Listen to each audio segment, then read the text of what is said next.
So the West Tigers have the bye next week, but that means that State of Origin is on Wednesday, June the 8th. And the best place to watch it, if you're not heading to the game at a core stadium, is of course West Ashfield, which is at 115 Liverpool Road, Ashfield, and home of the West Tigers. So you can watch it on the big screen in the sports bar and grab yourself a beer and a pizza or a hamburger or get a great Chinese meal at Walk On. You can try all your Asian favorites there, the noodle bar, delicious stir fries and more, and it's made right in front of your eyes. But of course, watching the State of Origin on the big screen with mates at West Ashfield, it's the best place to be. Stay tuned for more offers and giveaway via our podcast in association with West Ashfield. For more information, visit West Ashfield's website, westashfield.com.au, or give them a follow on Instagram at West Ashfield. And of course, West Ashfield practices the responsible service of alcohol. Drink responsibly. Welcome into another episode of the WestsLife Podcast. I'm your host, Josh Barnett. As I said in that ad just before, we're sponsored by West Ashfield Leagues, the best place to watch the game live and loud on Sunday afternoon.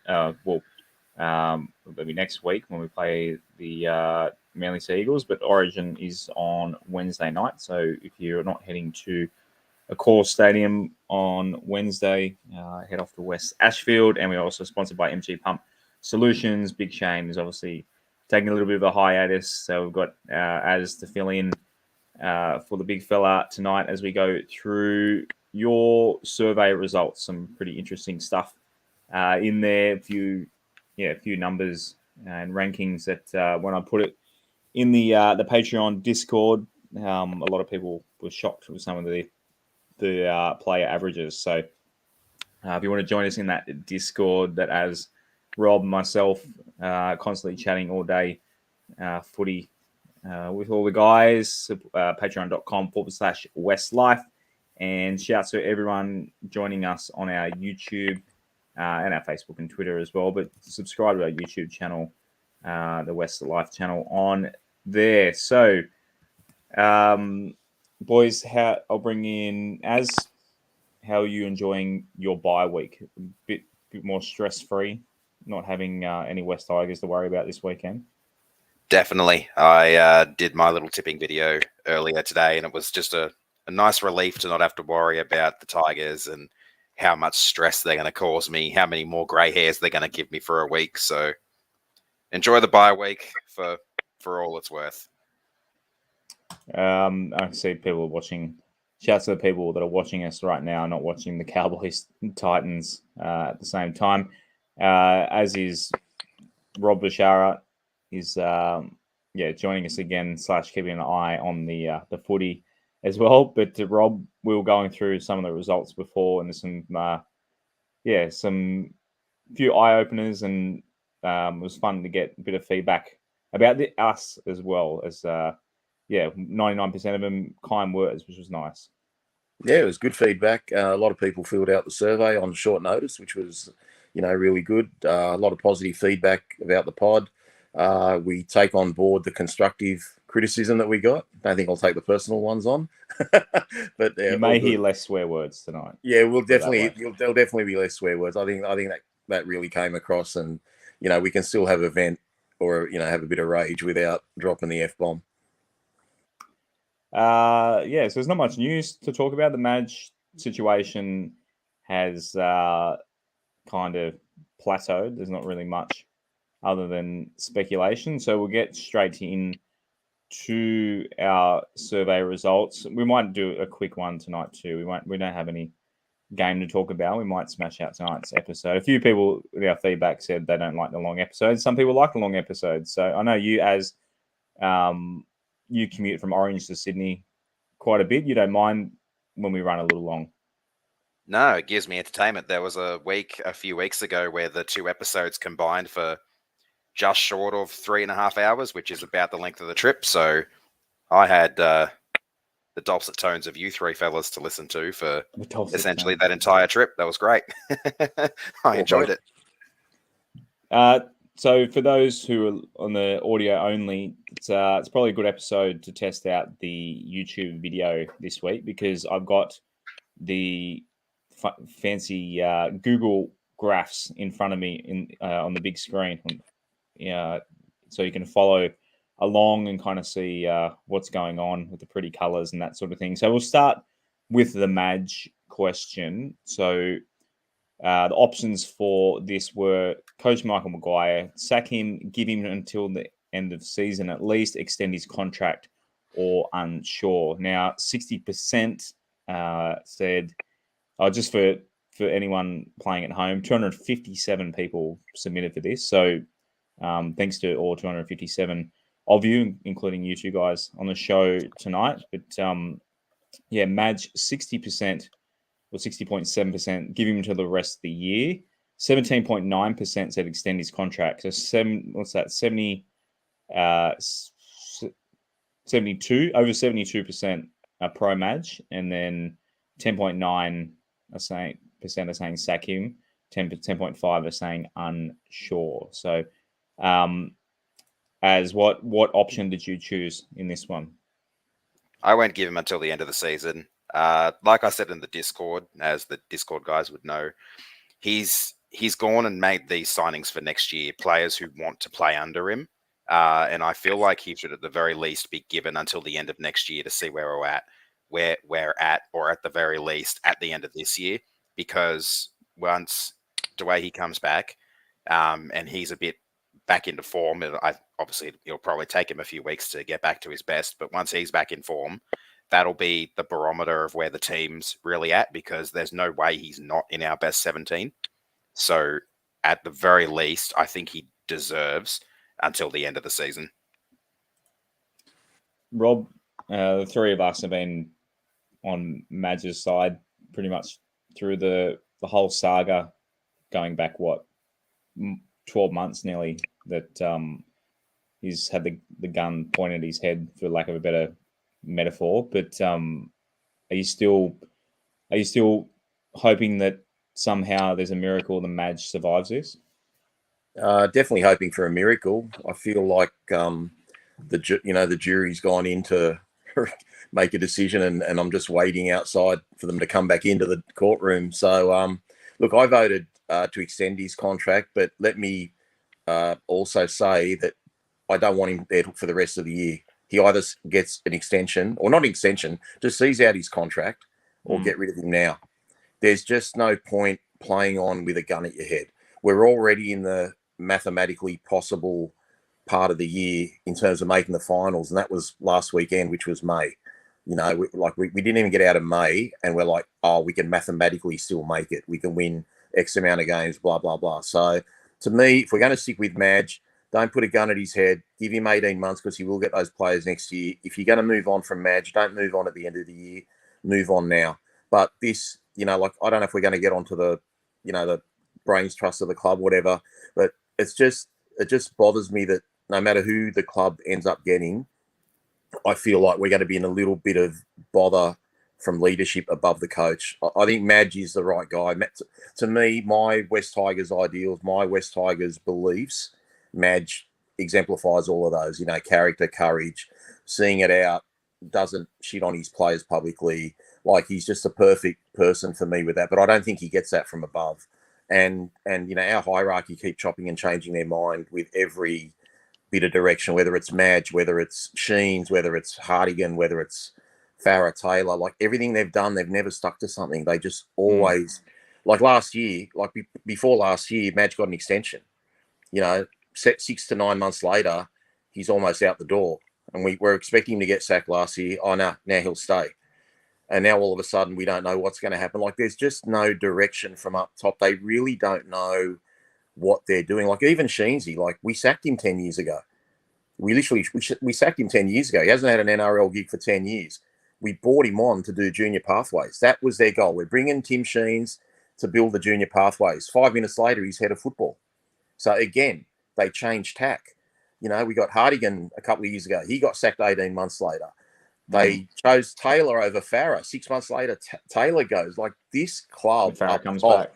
yeah, that's what I'm saying. Like, they don't stick to something. I don't care if they I do care if they make a bad decision, but just make a decision and back yourself and stick with it. Stop changing tack. They just keep changing tack. So I don't know how anyone can trust our football department in terms of what they've done in terms of money and, West Ashfield and West Tigers and making a profit and all that. Centre of excellence, wonderful. But in terms of football knowledge, we do not have a board that has I'm not going to swear, we do not have a board that has a clue. I left out the F word. Okay, so that's what bothers me. Like I said, Tim Sheens is meant to be head of, the junior pathways. Now he's head of football. Like, let's just make a decision, guys. If we're going to get rid of Madge, I don't want them to. If we're going to get rid of him, get rid of him now. Don't keep him till the end of the year. Don't have a gun at his head. Oh, if we beat Manly, if we beat Canterbury, if this, if that. And then next year, if he doesn't start well, look, he got his new players. He got this. Just tell him he's got till the end of next year. See out his contract. Back yourself to do that, or back yourself to go in a different direction right now and cut the cord. Well said, Rob. Thank you. Righto. Bit of a half fun one. So the Luke Brooks Island concept that I like to think that I started. Pretty split one, this one. So I said, he's still on it. I've left or consider leaving? 34% have left, 37% still on it, and 28% considering leaving. So if that's not limbo or purgatory right there, I don't know what is. What's how are you on the Brooksy in or out argument as? I've said still on it. I like what he's been able to do since putting on the 6. I have a feeling the game on Saturday probably swung a few people from considering leaving to I've left, because he didn't have a great game on Saturday. But beside that, and beside the few kicks he kicked out on the full, once he put the 6 on his back instead of the 7, he's playing a lot more to his potential, to the potential we know he has as the running 5'8". So I'm back on the Brooksy bandwagon. I had my toes in the water in the off season. I was almost back on the boat by the end of round 5, but I'm firmly back on the island now. So go Brooksy. Rob, what did you vote on here? I kind of thought it needed almost another couple of options, because where I stand with Brooksy, I agree with Aaron. He's a lot better player at 6. I wish he had less of a kicking role, exemplified by the, out on the full kicks. I know he's got a lot to offer to the team. I know he can do all that, but I made my decision based on what we've got in the club already. So for that, I put, I'm unsure.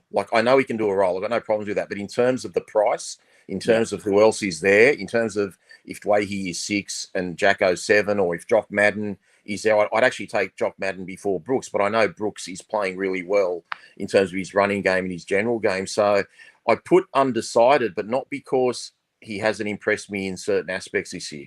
So I don't know if that was if there was another option, I'd probably put depending on the price or where he's going to play or who's staying and who's leaving. So, but yeah, I just put undecided for that reason. Shuri on YouTube, the Jacko at 13 thing we talked about before. I mean, Jacko's just going so well at 7 that it's as you said, Rob, it's the money thing. Look, I'm Luke Brooks Island president, but when it comes to the money, and someone Rose of Oz mentioned Jock Madden. I mean, if we want Brooksy to play well enough that someone buys his contract. We don't want to, if we get rid of him, we don't have to pay half his $1 million contract next year. If we can keep Jock Madden for half the price, I mean, that just makes sense. And Adam, if it's between Adam, you got to take 2 of Adam, Jackson, and Luke. Then Luke's the old one out. As much as I love him as a person and an icon of West Tigers, whether you love him or hate him. So talking of favourites, here is who is your current favourite West Tigers player? The big brown circle that is 49.6%. So he doesn't quite have the majority share of the love, but I think it's a pretty easy guess as who that is, boys. Did you vote for Jacko? Aaron? I did. I Let us know like I was saying. let us know in the comments, guys. If you filled out the form, let us know what your answers were for these as we go along. Sorry, guys. I said to the boys before we went on air, I'd normally go Noffa, but he's in my bad books at the moment with the stuff that's going on behind the scenes here. So if he doesn't shape up, then I'm slowly getting off his bandwagon. But I'm really enjoying what Jacko is bringing to the team.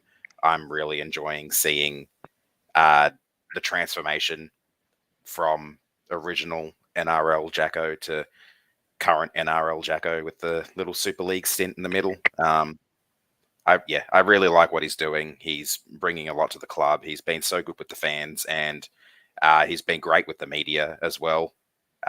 Really humble, really modest, just all around great bloke. Rob, Nofaluma, 4 votes out of 258. That's, I mean, I haven't got last year's results in front of me, but that seems like a pretty big fall from grace. I mean, shouts to Paddy Seals, who tattooed Noffa on his wrist. He would have been up there, one of the most popular guys at West Tigers. It's a massive fall from grace for Noffa. Yeah, it is. But also, you got to remember that Jacko's taken half those votes. He wasn't there last year. So, as Aaron said, he probably would have voted Noffa if, Jacko wasn't around. He's not actually playing at the moment, but I voted Adam Guahi, like what he did last year and the passion he showed for the jersey and how he, wore his heart on his sleeve. I voted for, I knew I'd be in the minority. Like, I love what Jacko's doing, but I haven't forgotten what Adam Guahi can do for this club. See, last year, I remember the end of the year, I said, I assumed that you voted Adam, and you said, what, because I'm Lebanese? And yeah, I think you voted for someone else from memory. I can't remember. I actually don't remember who I voted for. Yeah, I said, yeah, because remember I said I was stereotyping a little bit, but I just assumed that. I think, mate, I voted for, I stand correct, I think I might have voted for Laurie as best player, and that was like a really close vote. So maybe you would question me on who I voted the best player, and then you threw the Lebanese thing in there. Yeah. It's all. This is literally all fun. There's wrong answer in these. Exactly. So, just seeing what Luke Stewie said he voted for Luke Garner. So Luke Garner, can we find him? He got 8 votes. There you go. You're one of 8, Stewie. So 3.1%. So to go through the top one, so Hastings 49.6%. Adam got 45. Or 45 votes, 17.4%. Twally got 10.9. Laurie got 4.3%. Garner. So Garner's actually about 4th or 5th. So Joffa, 3.1% with 8 votes. And then everyone, it's kind of lots of little 1, 2, 3s. Who's that dark blue over on the side there, just above Adam? Which one? This one? The dark blue. Dark blue just above Brooksy. Adam. Oh, that's Brooksy. Brooksy got 8 votes. So same as Garner. For me, I didn't submit a vote, but I would have voted Sean Bloor, and I don't think he got a single vote. So I like being the odd one out. So Sean Bloor, friend of the show. Okay, let's go to. We'll do player ratings. We'll save that for last. So a lot of suggestions. We should have done this in hindsight. Should have done this with the Madge chat. So a lot of answers here for who should replace Madge. I mean, it's hard to quantify who was the highest, but Shane Calder's in there. Shouts to whoever voted for Shane to be next West Tigers coach. I like that. Walker Brothers popped up a bit, but boys, I think Flanagan was probably the most popular, the one that seemed like it popped up the most. Is that surprising, Rob? Yes and no. I mean, he's probably the most experienced coach. He's out of the coaches, that are available. He's the one that's won a premiership in the most recent time. Uh, Obviously, the drug saga is going to be lingering over, and there's lots of people saying if he's coach, I'll disassociate myself with the club, etc., etc. The other part of it, I suppose, is you don't want to take a risk on an unknown coach. So we're hearing Serraldo mentioned a lot. We see, we've seen what Barrett has done. He was an assistant coach at Penrith too, and he just got sacked a few weeks ago. So I'm not sold on Serraldo. He took over Penrith when they were in the top four a few years ago, when Anthony Griffin got sacked, and for the remaining of the season, he won 3 games out of 6. So and their team was going well. This is a team that isn't going well. If he's 3 out of 6 with a good team, how would he be with? And that's already set up where he really just literally any of us could have walked in and taken over. I don't think that exactly gave me, like, oh wow, let's get him. The big rap on Serraldo is he can develop players, but I don't want to go down that development argument because I think it's a crock of shit if they think Maguire can't develop players or players don't become better players under him. You just have to look at, Ryan Madison and Luciano Leilua and even Jock Madden this year, where he was at the start of the year to where he is now. So I think that development stuff's crap. We've always developed players. We've developed Tedesco, Moses, Brooks. All these guys have come through. We've just never hung on to them. That's a front office thing. We don't lose players. And really, I don't think it's Madge's job to develop players. His job is to get him make him into a first grade team. They've got to come to us through the pathways ready to go and be first graders. That's not his job. Drop $1 on the swear jar for the S word in there, Rob. But did I say shit? Oh, sorry, I said it again. You did. It's hard. It's hard. Okay, well, that's not Kids too bad. Cars, the S word's okay. The F word's not acceptable. Dom suggested on the next survey, can we suggest who should be next CEO? Any thoughts on that, Rob? Who would you vote? Wayne said Humphrey Bear to replace. He's not talking about Stephen Humphries, is he? Wayne. I actually know like one person in particular and another one. Like, I mean, I can't name them because they actually don't want to be named in case something ever came up. But there's a couple of guys very well credentialed that are ready to go. Kelder. Yeah, there's a couple of guys that would love the job and they would do a great job at it. But I don't see Pascoe not being there. Pascoe's not going to fall on his own sword. So I think that's as much as I want it to happen, it's not going to happen. He's not going to ever accept accountability for the mess that he's left our cap in for the last few years, and he's probably in a different department now. So we can't blame him for anything that happens, say, from this year onwards, really. So Wayne actually literally meant Humphrey Bear. So I guess he can't talk, so it's probably a good thing. Righto, best player in the back line this season. I mean, pretty easy one. Obviously, Jacko, 82.2%. Kenny Mamalo got 11.6% of the vote. Did you vote for Jacko in this one? I did. Dane Laurie was third, with 3.1%. Yeah, I voted for Jacko. Hard not to. He missed 3 weeks, but when he's been playing, pretty much every week except the game against the Knights, he's been close to, if not our best player on the field, and that's been pretty clear from the votes you guys have given so far for your Player of the Year. He's a standard above everyone else at the moment, seemingly, especially in that back line. I wouldn't have been surprised if a few people voted for Toa, considering the fill-in role he's done in the back line. But yeah, for me it was Jacko. He got one. He got one vote. Someone voted for Stafford. Oh, good on them. Rob, who did you go for on this one? Yeah, I went for Jacko. I would have, if I was putting him in order, I would have put Jackson Hastings, Ken Mamalo. I don't know if he was an option, Josh, but I would have had Luke Garner as the third best player in our back line. No, he's in there. Yeah, I put Garner in there. He got 3 votes. Vote for him? Yeah, okay. Yeah. I put Garner in both, I think. Yeah, back line because and he's forwards. played in both. Yeah, I don't know if I put Peachy in both though. I didn't put Peachy in the back line. What I can't explain why. I think I just forgot. Most improved player in the back line. So this tossed up a bit more variety. So Kenny Mamalo, 28.5%. Then it was Jock Madden, 15.6. And then Jimmy Roberts, 11.3. Stafford Toll, 10.5.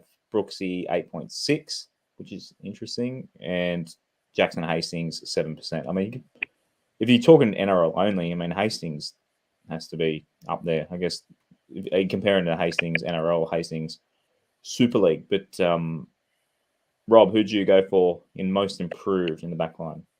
Yeah, look, with these sort of decisions, Josh, it's basically where you rated that player last year. That's what matters the most. And even if I go to the start of the year, I didn't think Jock Madden was a first grader. He's proved me wrong. So I had to put Jock Madden. I thought he was the one that's improved the most. I never considered Jackson Hastings. You actually make a pretty good argument there. But, he did come to us, with Man of Steel credentials from English Super League. So, but yeah, that wouldn't have been a bad option too. But yeah, I thought it was, for me, was in my head, definitely Jock Madden. It wasn't even close. Who'd you go as? I said Jock as well. Yeah, he was nowhere near close to what I thought he could, or he was anything as a first grader last year as well. And he's come along in leaps and bounds this year. He's filled in the halves quite well. He's shown that he's capable of it. And if he does end up leaving or being forced out for Dwayne or Brooksy, I'd be very sad to see him go at the end of the year. Right, most disappointing player in the back line. So, poor Ollie Gildart got hammered in this one, 71.5%. It depends how you define this, I guess. Like, if you had high expectations on him, I guess it's easy to. But Nofaluma, with 9.5%, next highest. I mean, who did you put for this one, Rob? Brooksy's 7.5%. Yeah, I put Oliver Gildart simply for the reason that he's played international footy. So I know NRL is different from what he's used to in England, but if the guy's an English representative, I just thought, well, he'd at least have a first grade spot. Now, with all our injuries, there was we literally only used him when we absolutely, essentially had to. So it's basically, as I said earlier, it depends where you rate the player prior to they've started their season. So I was hoping he'd be better than he was, and I still think he could be okay, but he'd need at least another dozen or two games to get right. We just can't afford to have him in first grade. He's just going to have to cut his teeth in New South Wales Cup. As I went Noffa. He had a great year in 2020. Not so great a year last year, and I was really hoping and expecting him to step it up this year and get back to what he did in 2020. And he's had a couple of good games, but just didn't see what I was hoping to see. I've probably gone him because I have him up there as one of my favorite players. The fact that I want to see him play well. He just hasn't really done all that much this year. And now obviously there's this little behind the scenes stuff going on with him.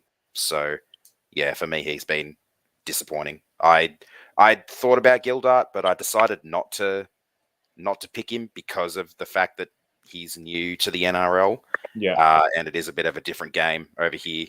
I get what Rob said about him being an English representative. I just thought that I'd cut him a little bit of slack, I guess.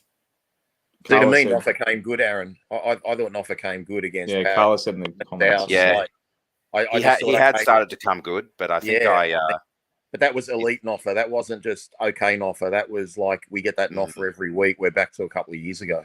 So I couldn't vote for Noffa, but I understand the reasoning with the off-field stuff and all that. That makes a lot of sense. But in terms of what he did on the field, I thought he was coming good, to be brutally honest.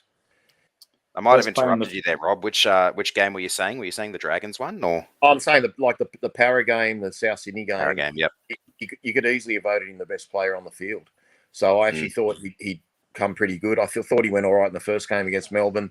I really didn't see him being that bad. The right edge that we've got wasn't leaking like a sieve like it always has been. So I don't know. I just, maybe, like I said, you've got him as a favourite player. So as I said earlier, it depends where you hold him in regards. So obviously you've got him at the top of the tree. So he's got a lot further to fall than probably the rest of us. That's pretty much what it boils down to. He's up there as one of my favorite players. Yeah, that makes sense. Yeah, disappointing for me personally. Yeah, we probably could have done this survey different weeks throughout the year and probably get different results. So,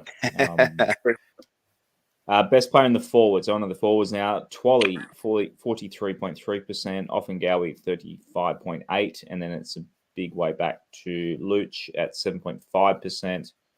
Garner got 3.9%, even though he's played, a third of the season in the back line. Jimmy Tarmow, 3.5%. Jake Simkin, 2.8%. And then Steph, 1.6% somehow. And then a couple, But Rob, who'd you put in this one? Yeah, I went for Twal.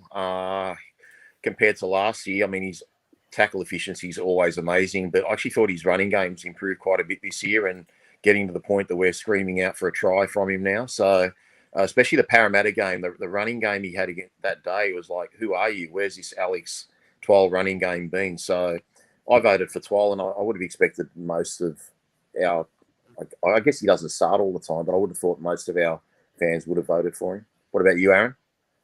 I went for Twal as well.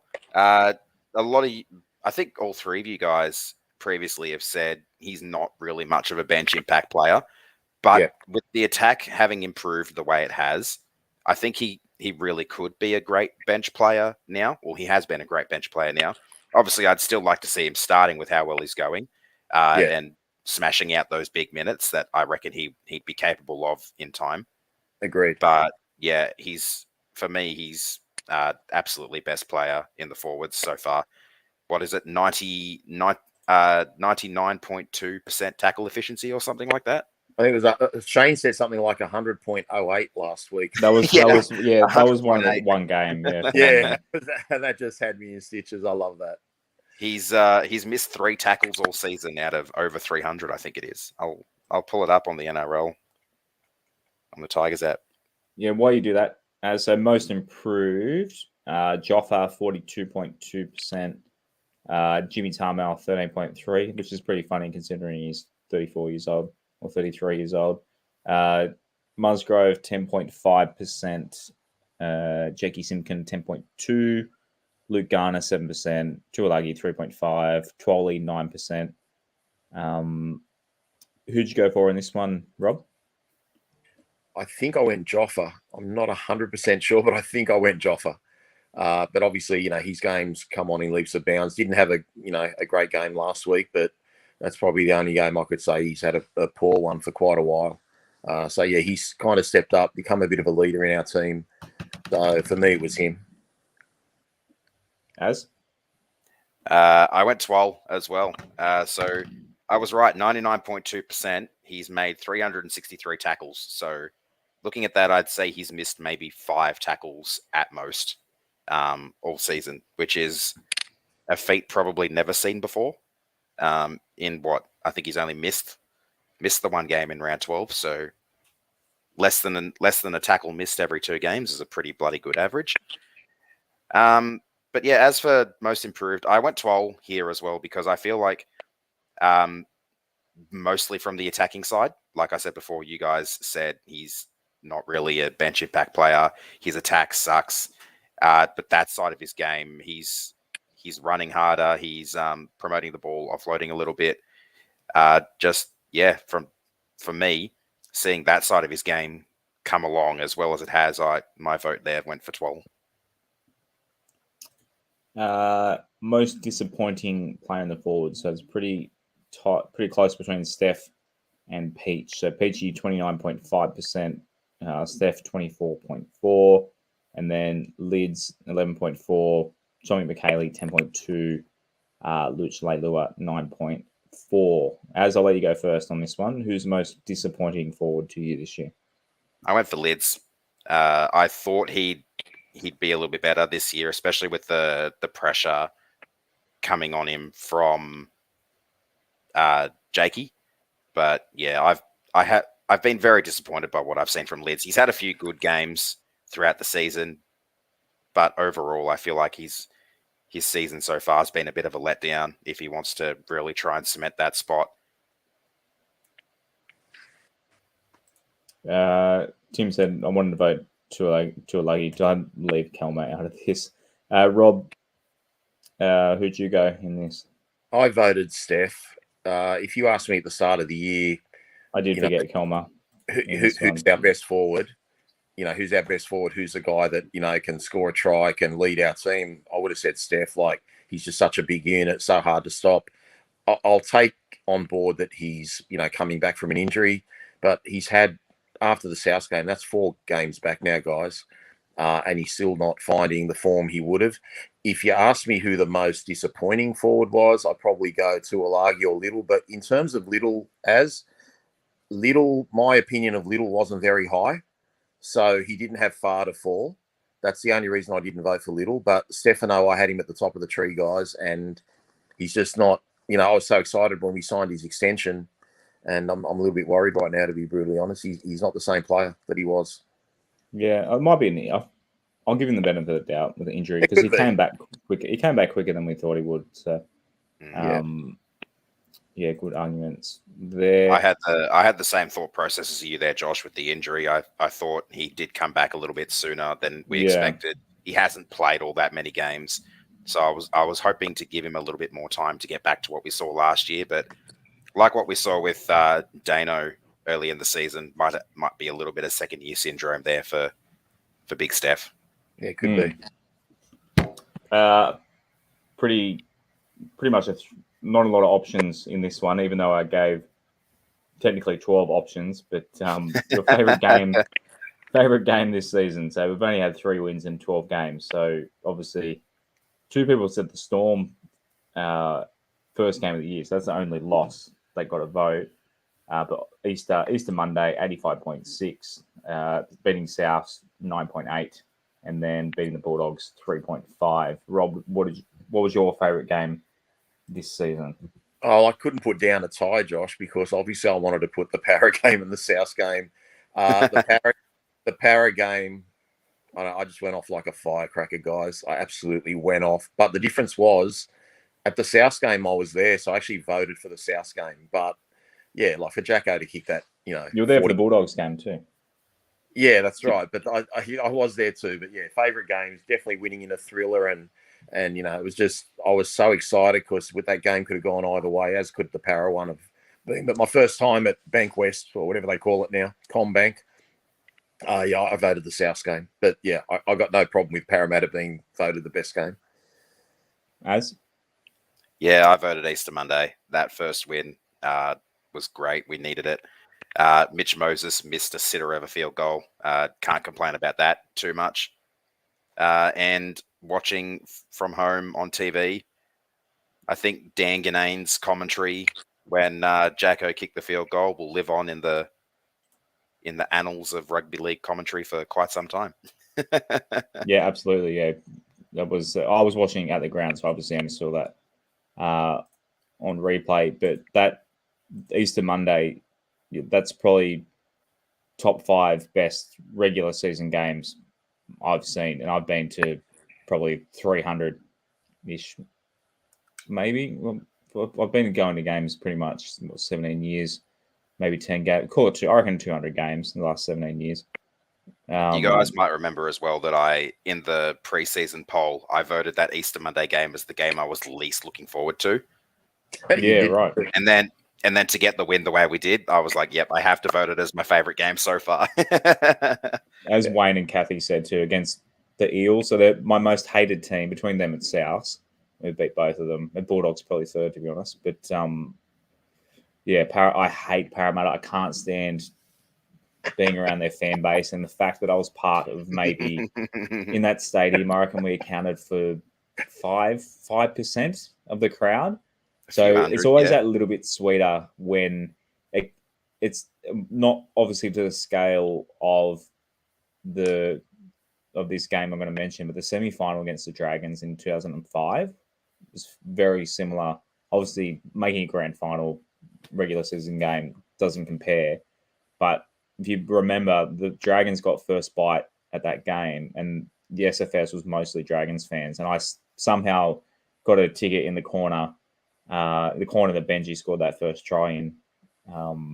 And to be, it kind of made it that little bit sweeter, the fact that it was really hard for West Tigers fans to get a ticket to that one because we had to wait an extra week to qualify. So, the fact that seeing the para fans, a lot of Schadenfreude in this answer for me, but seeing the para fans walking with their tails between their legs out of that packed stadium on Easter Monday, Jackson Hastings kicking the field goal, like it just, as you said, Mitch Moses mucking it up. It was just, if you could write a perfect game, I think that para game would be it.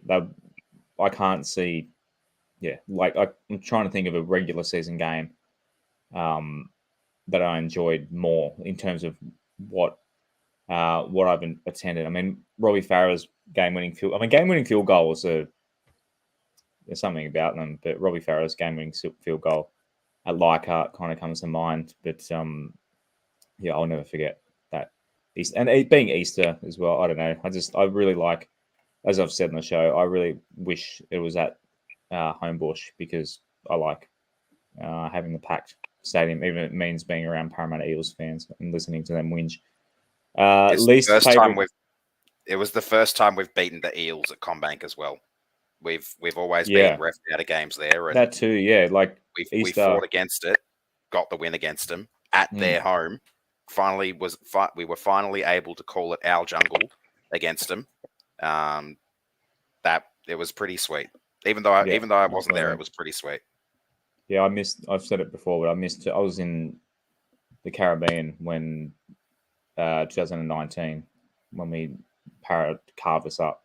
So I completely missed. Never seen that game, so and never will. Least favorite game. So a lot to pick from in this one. Losing to South is the winner, 28. This actually surprised me. A lot of recency bias, I guess. 28.5%. Newcastle Knights, 21.5%. The Sharks game, 18.4%. I still haven't watched that game either. I was at the Grand Prix. Gold Coast Titans, 17%. Warriors, 8.6%. Thinking of all those games makes me feel sick. But which one did you go with, Rob? I went with Cronulla just because of the start of the game. The whole game was just, the whole day actually was just panned out terribly. Dane Laurie was a late withdrawal due to COVID. Toa dropped a simple ball. Noffa dropped a simple ball. Kenny Mamalo had his dinner suit on that day. We hadn't scored a try for ages. We didn't get one till the end of the game. It was just, and I think just the way Joffa called everyone out after the game, it just had me at an all-time low thinking, where are we? Where are we as a team? Where are we as a club? What the hell's going on? What's going to turn it around? So from that point of view, I was really down. If I filled out that survey today, I'd probably put the South game though, because really that was our season-defining game. So I don't know if I'd put enough thought into it, but I voted Cronulla anyway. As would you go with? I went the Warriors game. I feel like the position that we were in, the late stages of that game, having a player in the bin for, I think it was from the last 12 minutes until the last 2 minutes or whatever it was, that we really had chances there to ice that one to get the win. The no try or the not even checked try for Luch has always left a pretty sour taste in my mouth, so that was why I went that one. I get your argument. How many went Gold Coast, Josh? How many voted for the Gold Coast game? Gold Coast. The reason I ask is one person voted for our win over the Bulldogs, which is odd. That's weird. 4 for the Cowboys, 3 for Manly, 3 for Dragons, 2 for our win. I assume the 2 people that voted for South at CommBank thought that was ANZ Stadium. Obviously, the wrong South game. 0. What game did you say? Yeah, the Gold Coast. The reason I was asking, obviously it happened. None. It's that green section, Josh, the 17.2%. Oh, there you go. 44. Okay, no, I was going to say, because that's Hmm. probably the one game that, like, we literally lost it on the siren, like we had the lead. Yeah. And that actually hurt quite a bit too. But it was just in terms Mm. of performance. I thought the Cronulla one was about as bad as we could have gone. Cronulla / Newcastle. They were two I just pretty. changed my mind 5 times in my head. Yeah, me Well, too. as you boys were speaking, the Newcastle Knights one was painful. Like that First half was a was bad. game I thought we'd go up there and win.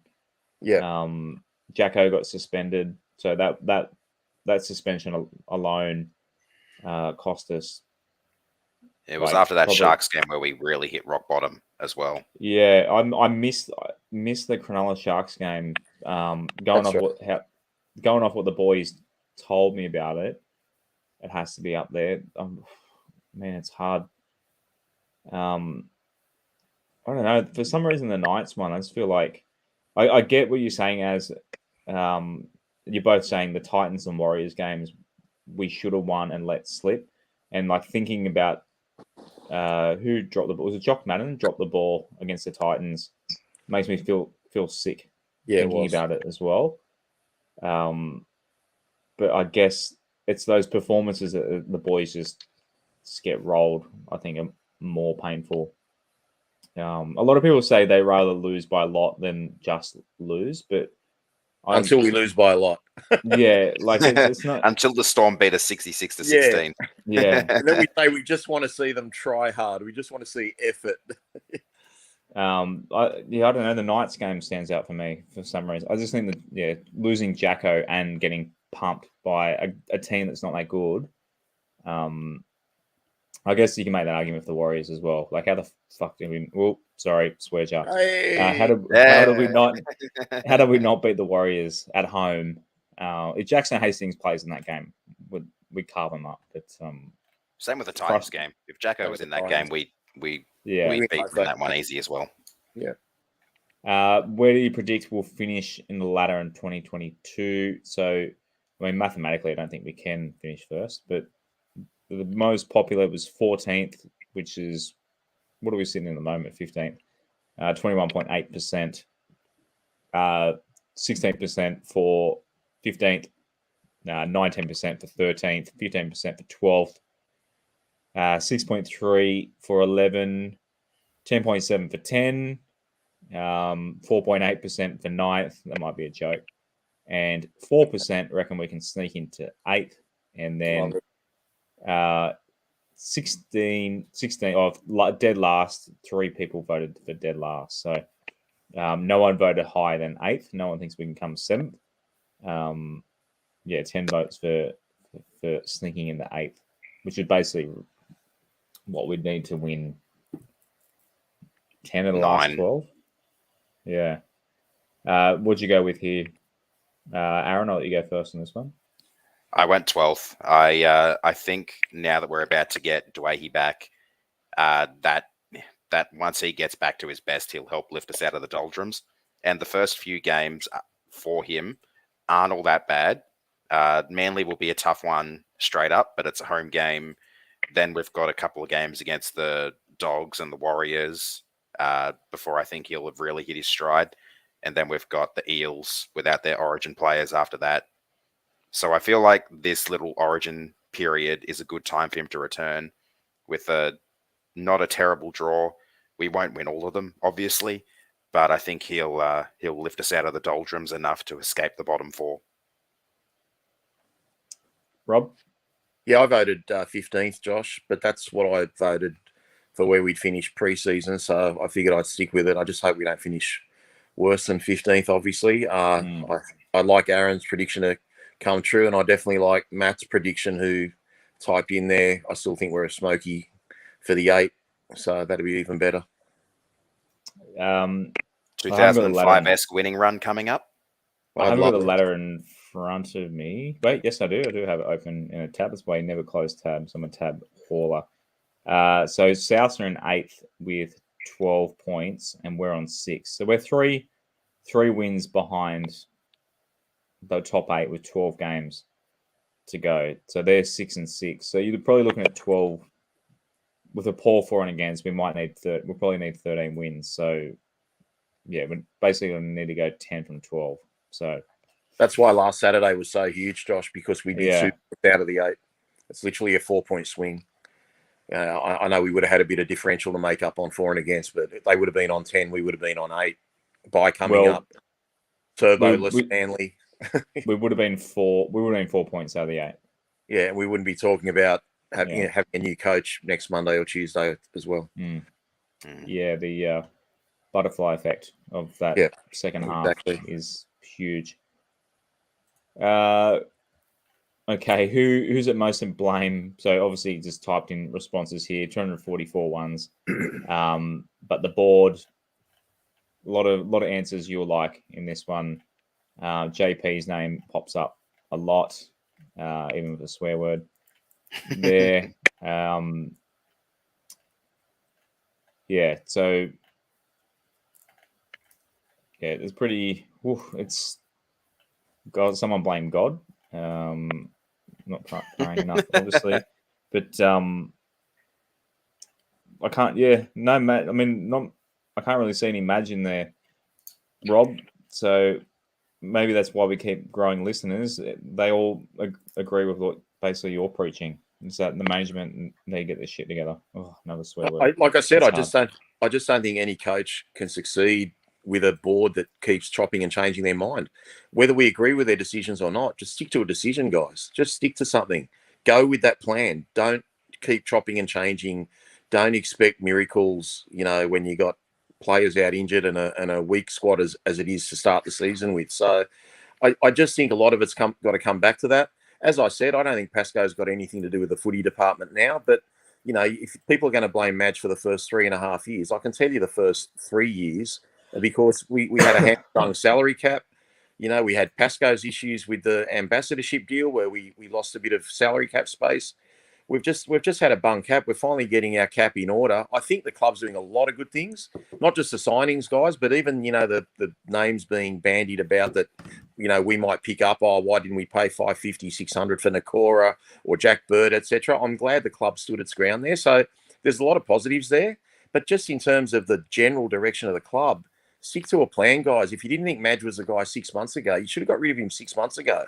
So anyway, I'm just repeating what I said earlier, but it's just really frustrating. The board has everything to do with it. They're just not footy savvy. They're good at everything else in terms of business. They're just not footy savvy. Did you drop an answer in this one? Yeah, I bundled up the board and CEO. When the top office is the way it is, we're doomed to fail. There need to be changes up there for us to have any sort of success, and they need to stop finding ways to pin blame on other people, and that's kind of where I'm at with that. Tough question I put in here, but thoughts on Tim Sheens' job since returning. A lot of people basically not sure. Yeah, they're kind of on the fence. What did you drop in this one as? I just said don't really know too much about it so far, and that's honestly what I think there. I haven't really seen much of what's going on, and I'm kind of just sitting back on that. Haven't seen too much. He's been the one doing most of the talking to the media. Other than that, I don't know too much about what's going on behind the scenes there with Sheensy. I do have a question for you, Josh, talking about Sheensy. Did anyone drop him as a coaching replacement for Madge? I was kind of curious about that. Yeah, I think there were a few. I'll bring it up on my screen. Yeah, there were a few from memory.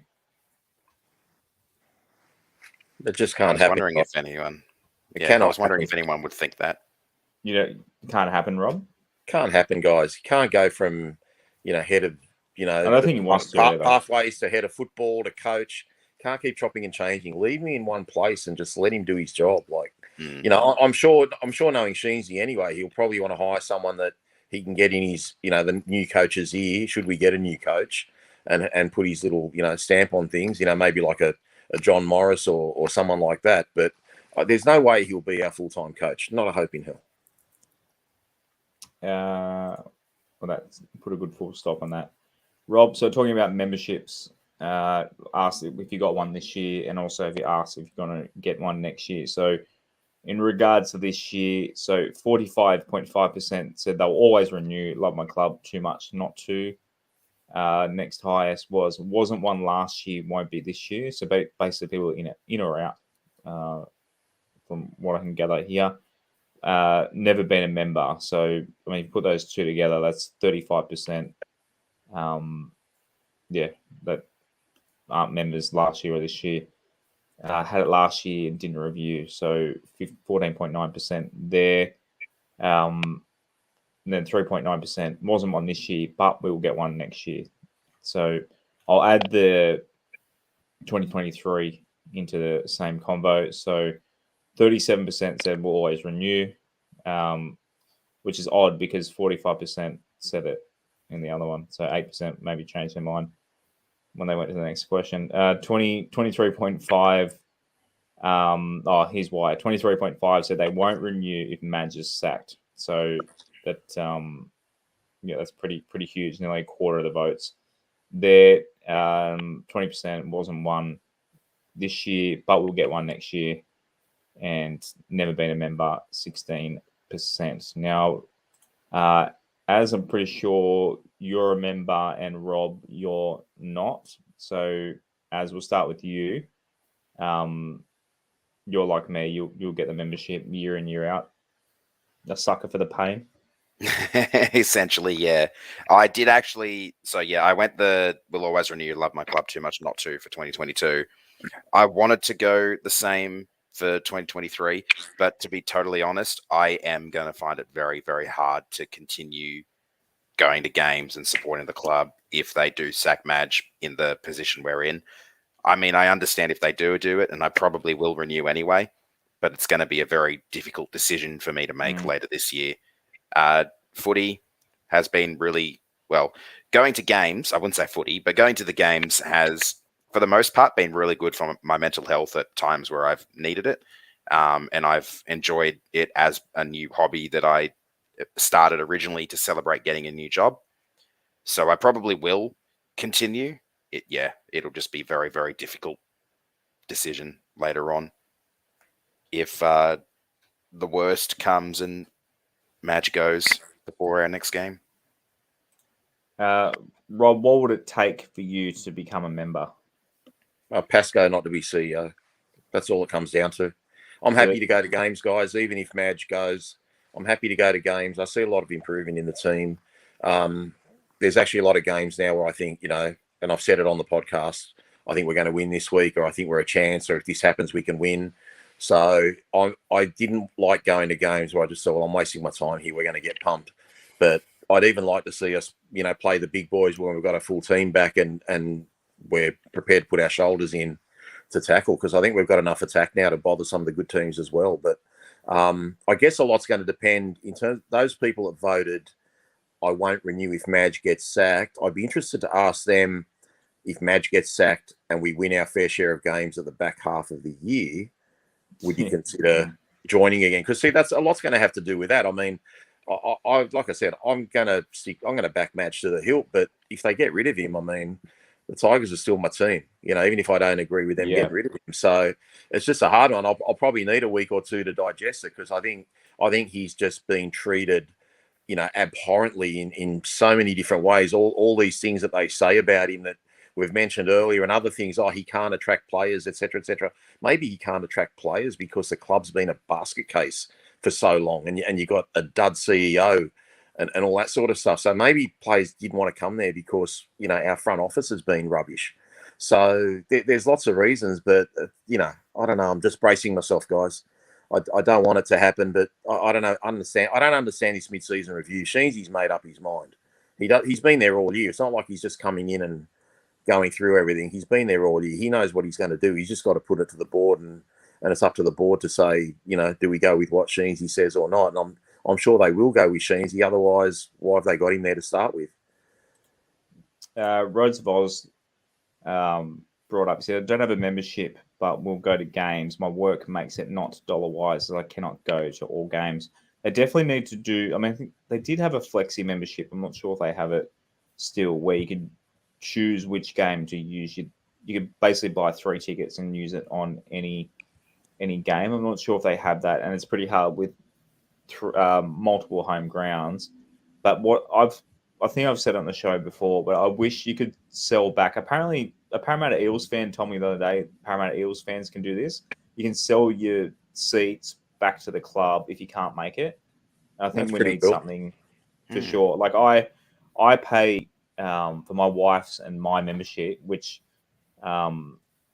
since my son's been born, she hasn't sat in her seat once, I don't think. Rob sat in it once. Shane sat in it another time. I basically just bring friends, basically sit to watch the footy with me. So it cost me $900 a year for 2 season premium memberships. So that's 10. You only get 10 home games. You don't get Tamworth and you don't get Magic Round. So it's $90 a game.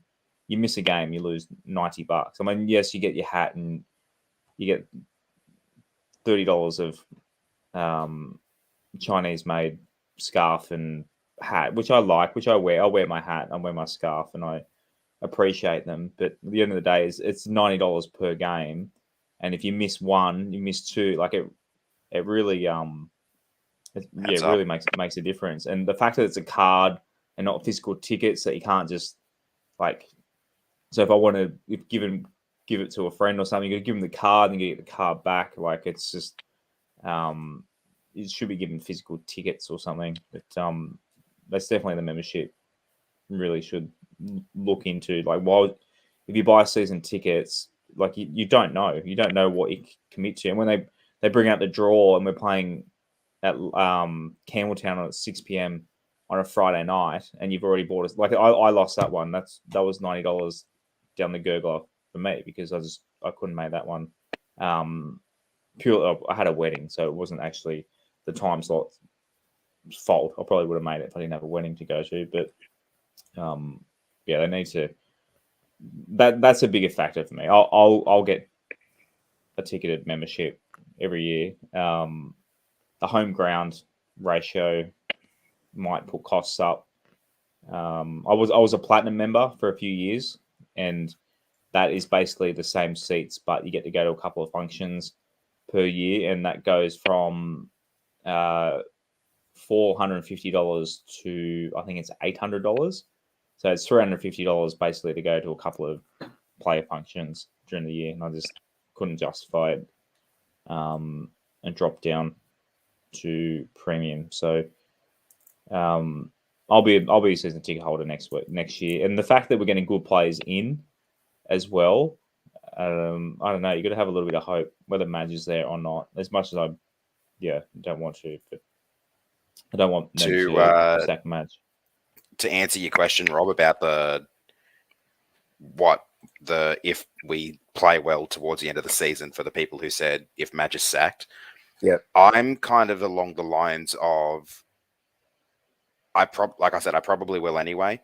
But if do we lose the players who sign for next year if we lose Madge? That's kind of where I'm most concerned. I think we keep Appy because I don't think Penrith can afford to keep him. But I think if Parramatta can keep Papali'i, they'd be happy to. Obviously, they're the two main ones. We may still get Crichton or whatever.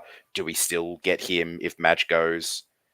So for me, my concern is if Madge goes, do we lose those guys? And do we lose Jacko as well? Because that's the other deep concern there. Well, Shane mentioned it Sunday night, Aaron. Shane mentioned it Sunday night. I don't believe the 2 new signings would backflip. Like he said they would. I don't believe they would. I'm definitely concerned about Jackson Hastings because he's come out so publicly and said he wants to be where the coach is. But at the end of the day, from what we've seen of Jackson and how much he loves the club already and stuff like that, the fact that he's got a year and a half left, I can't see him not seeing out his contract either. So whether he follows Madge somewhere else, should Madge get another job in the NRL, that's a different story because he can always, sign up well ahead of schedule. That'd be the one I'm worried about the most, Jackson Hastings. But I can't see Appy and Isaiah reneging on what they've signed. Kathy asked, what they do during COVID? So basically, obviously losing the games, they offered us we could get a refund, get a merchandise voucher, or pledge it back to the club. I did the merchandise voucher, so I turned it into a jersey.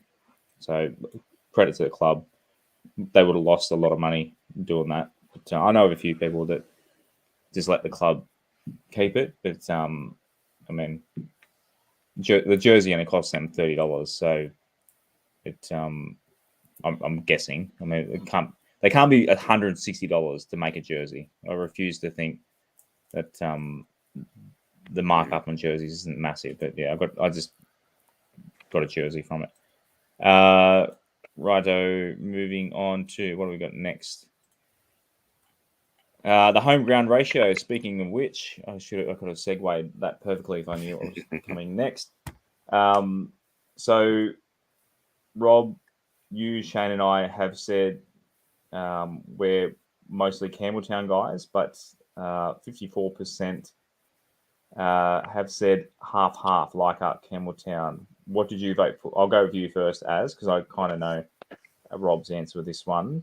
What did you go with here? What should our home ground ratio be? I went the same as what you guys probably went, mostly Campbelltown, some Leichhardt. I am a Leichhardt man through and through. It's my favourite ground to go to. But if we've got the talent and the junior base out at Campbelltown, we'd be stupid not to take advantage of it and really set up our home base out there. Rob, you mostly Campbelltown as well still?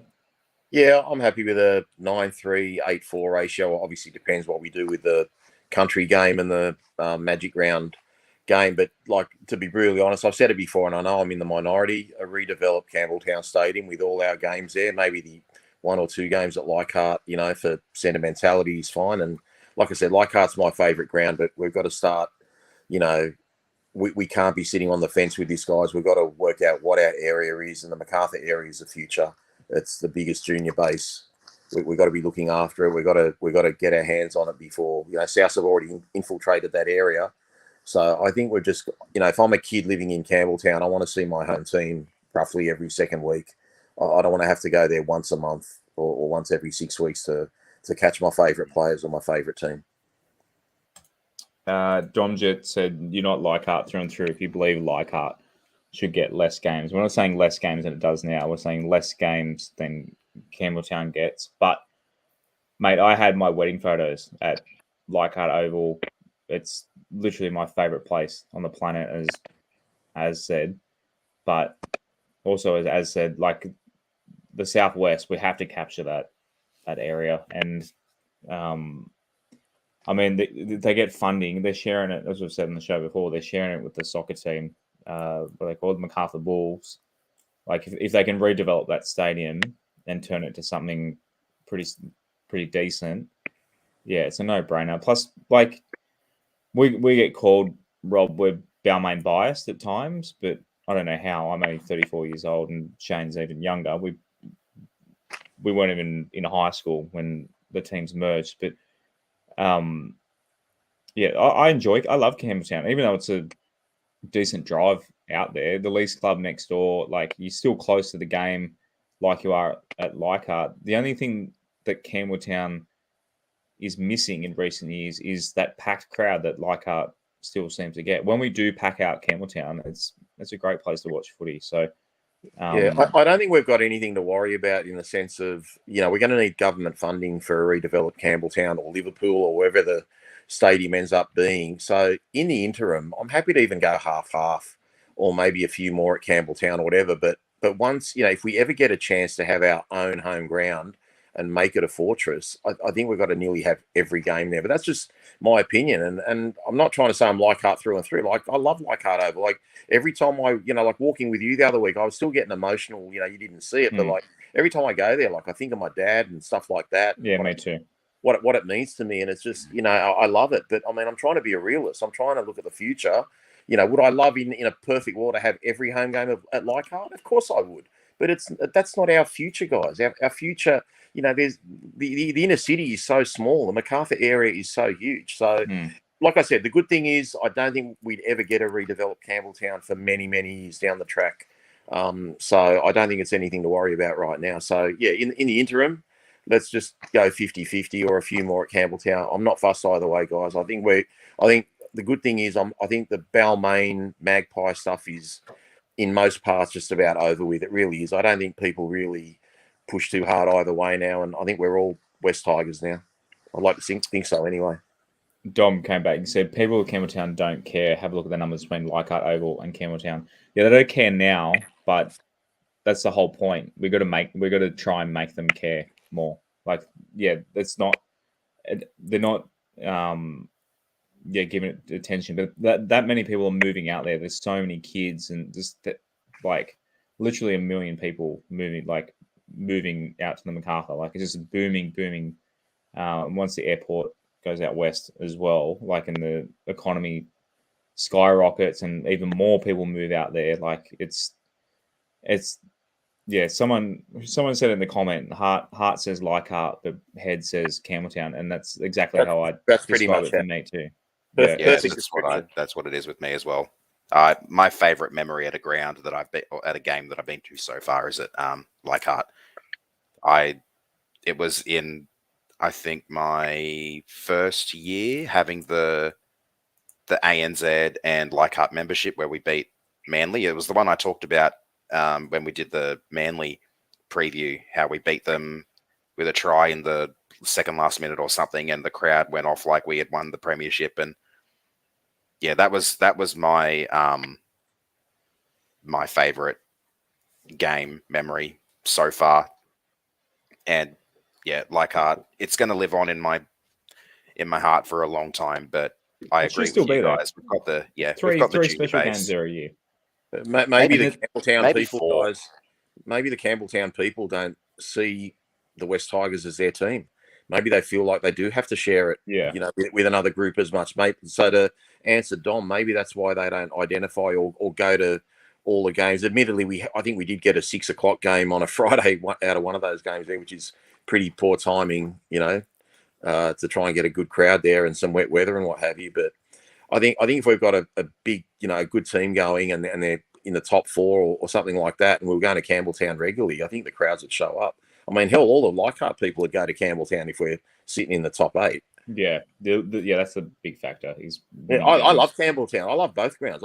There's been some great memories out at Campbelltown. Yeah. We've had some great wins out there. So I just don't want to buy into this home ground stuff too much. But I just think if we're serious about moving forward, we need to have one ground.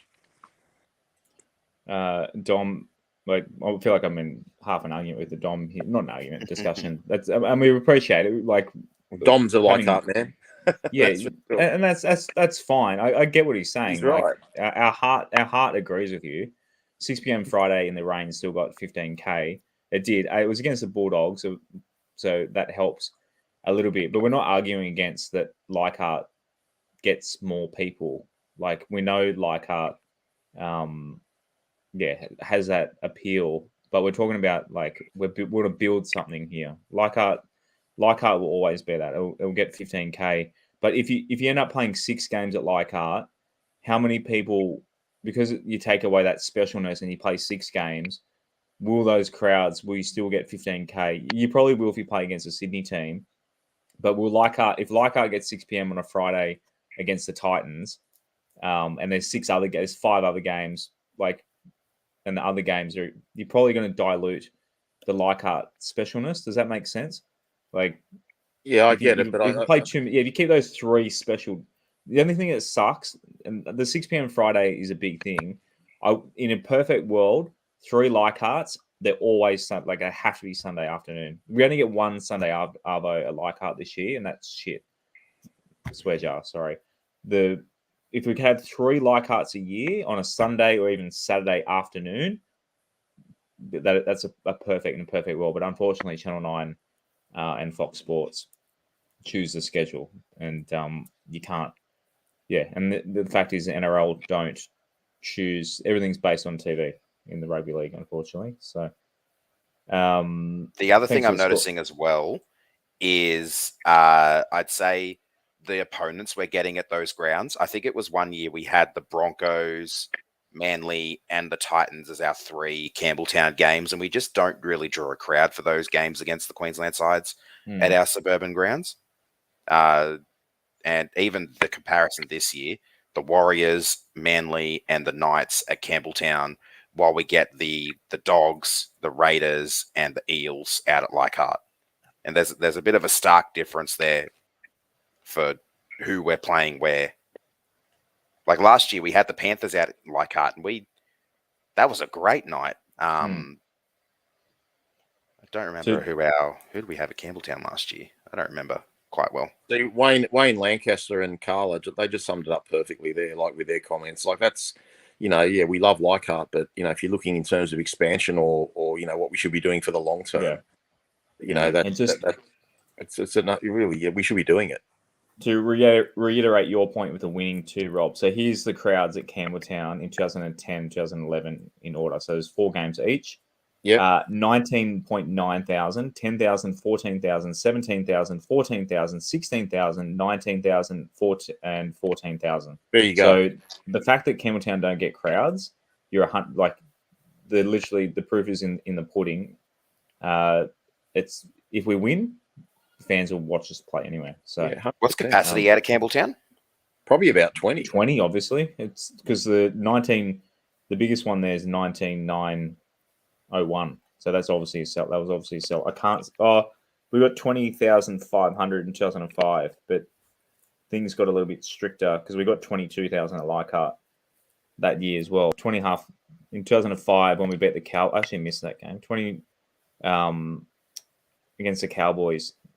20,500 against the Cowboys, like against a non-Sydney team. We got 20,500 people there in 2005, and we hadn't won a premiership. Like, if the team's good enough, people will come watch it. We'll watch them anywhere. People, so rain, hail, or shine. Yeah, on a muddy hill. It was a sunny. I remember that was a sunny night. Yeah, we put a number on them that day. I remember that one. The sun was shining constantly in 2005 from memory. Actually, when we were in a drought in 2005, weren't we? Josh, was that the game? I'll test your memory out. Was that the game? I'm pretty sure it was, but I'm just going to get confirmation of you.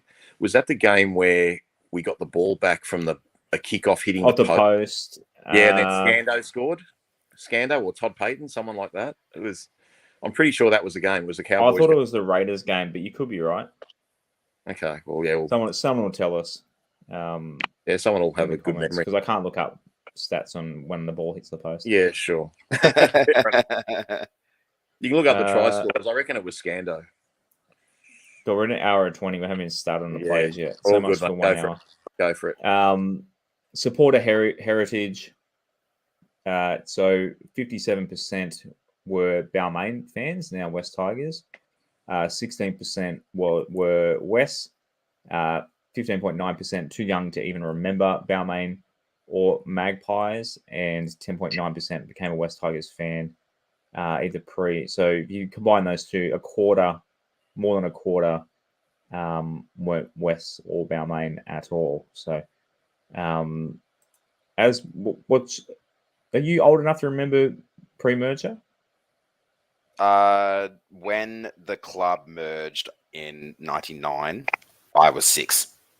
Yeah, so barely.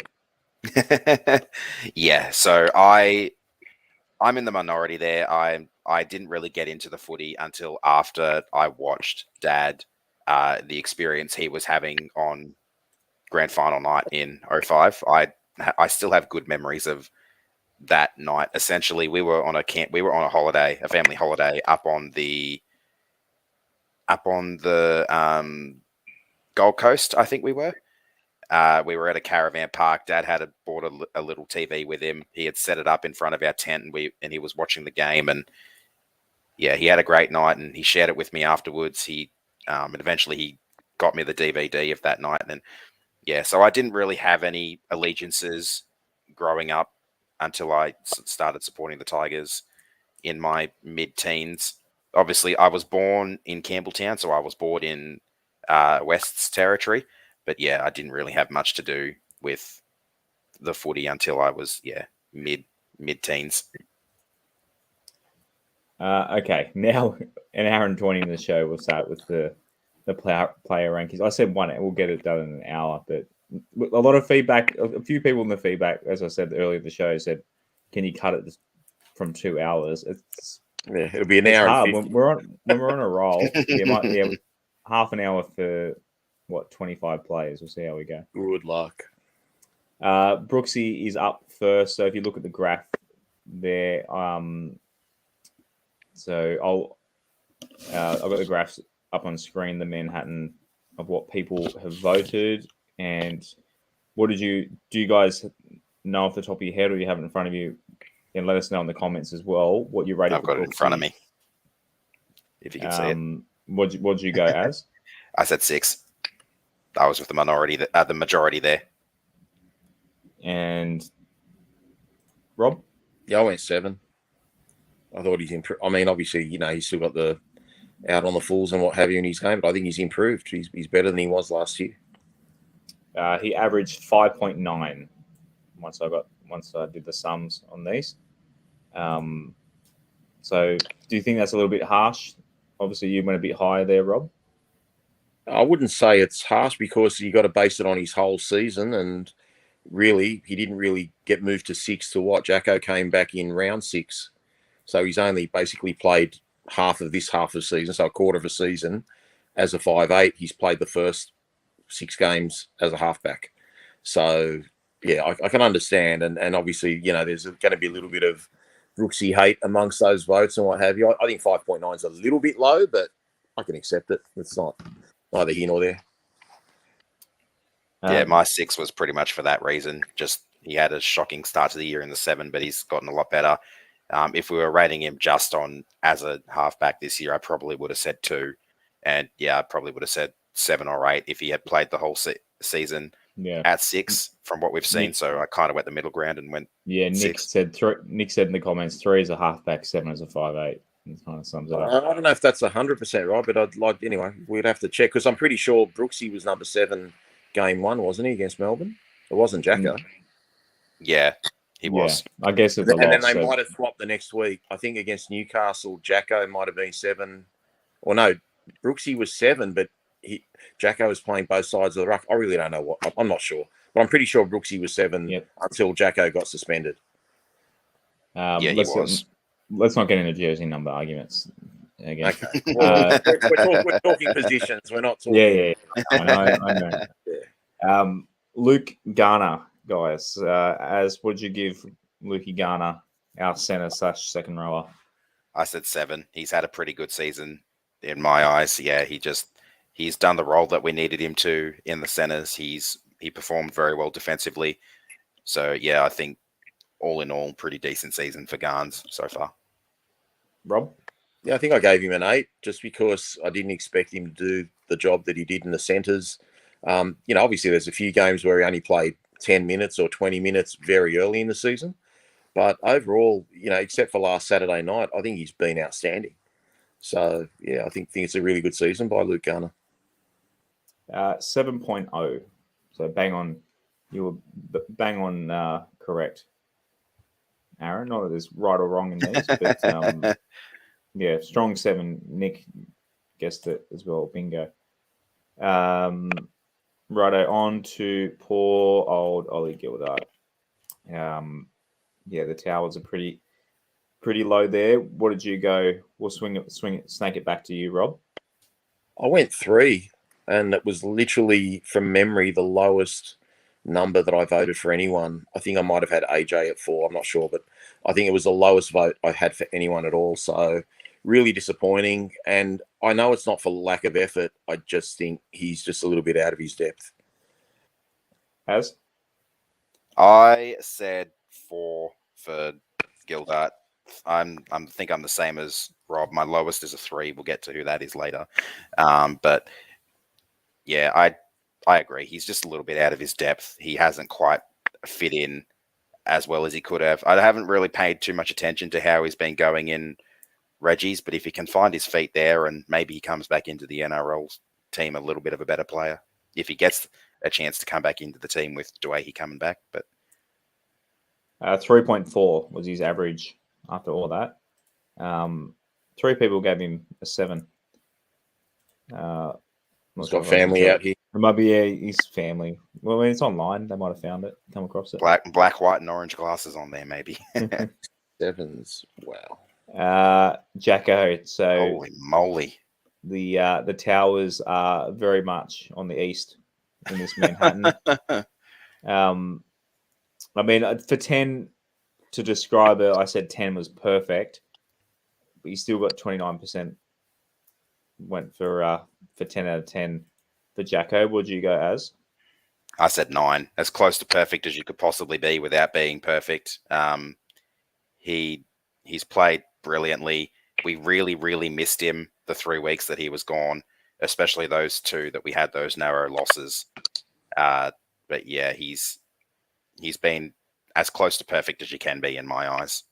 So I gave him a 9. Rob? Yeah, exactly what Aaron's saying. No one's perfect, guys. So I gave him a 9. You got 9.0. So bingo again, boys. Kepa Owa. Let's go, Rob. I'll let you go first. Yeah, I think I gave him a 4. He's still finding his feet. He's only just come back. First game against St George. Had some good moments, some bad moments. Same again last week. Took an intercept, but then let a few tries down his wing. Looks a lot bigger. Looks like he's worked on his body a lot, but he needs to work on his footy a fair bit. But let's give him some time. I mean, I'm not a fan of his, but he's having a go. As 5 for AJ for me. He's played pretty well since he's come back. Obviously, he had that delayed start to the year, only coming back against the Dragons, like Rob said. But I think for what he's done his job is probably the way I'd put it. So I've given him a smack bang in the middle 5. You're a man of the people, Aaron. 5.0 for AJ. I noticed I've gone the majority most of the time, so I'm doing all right. Yeah. Well, you got it to the point. Not that you can vote on fractions, but they're actually 0.0. Dane Laurie, some pretty high votes as well, a couple of lower ones. But would you go for Dane as? I said 7. He had a very poor start to the season, but he really started to find his groove before he copped that injury, and he came back and he played brilliantly first game back after the injury, and I think he came back a little bit early against Souths, and he still carved up in attack despite us not scoring all that many points. So 7 overall for Dano for me. His slow start to the season cost him.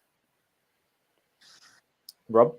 Yeah, exactly the same reasons as Aaron, but I've gone 6. But I agree that his link play last week against South was really good. I thought he was really strong against South. And then his previous game, which I think was against South, ironically, he only played the first half, but it looked like he'd come back to a bit of form that game. But prior to that, I would have said he was reasonably poor. But based on those last 2 games, I gave him a 6. Otherwise, he would have been lurking around a 5 for me. 6.7. I might have given him a 6 if not for that tackle on Gutho into the in goal in that game. I reckon that tackle deserved a point on its own. Definitely worth the GIF or a GIF, whatever you call them. Luciano Leilua. Rob, what'd you go for Luch? As I said, on the whole season, I've given him an 8. His form's definitely not as Herculean as it was the first 7 or 8 games, but I'm pretty sure I gave him an 8. But yeah, if I was going on the last few weeks, I'd probably give him between 6 and 7. But his first 7 or 8 games, I would have given him a 9 to a 10. Like, he was just that good so early. So I've kind of averaged it out to an 8.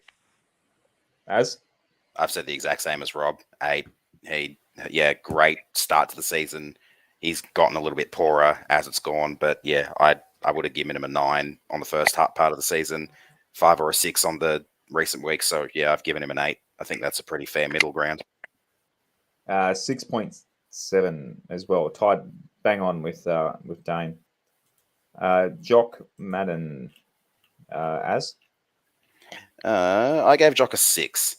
He's I probably could have given him a 7. I think I might have meant to give him a 7, but yeah, I've given him a 6. He hasn't had all that many chances, but he's taken the chances that he has had really well. And yeah, I definitely gave him most improved because this time last year I probably would have given him maybe a 2 or a 3. He just wasn't first grade material, and now he definitely is. So you said you're going to go 6 between 6 and 7. Is that what you said? I think I was meant to go 7, but I've given him 6. So you got 6.5. So again, yep, we'll go that. You bang on, as Rob.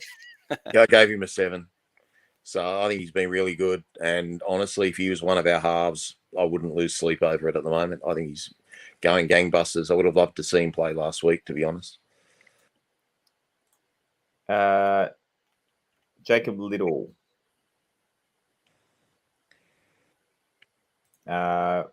Whose turn is it? Az?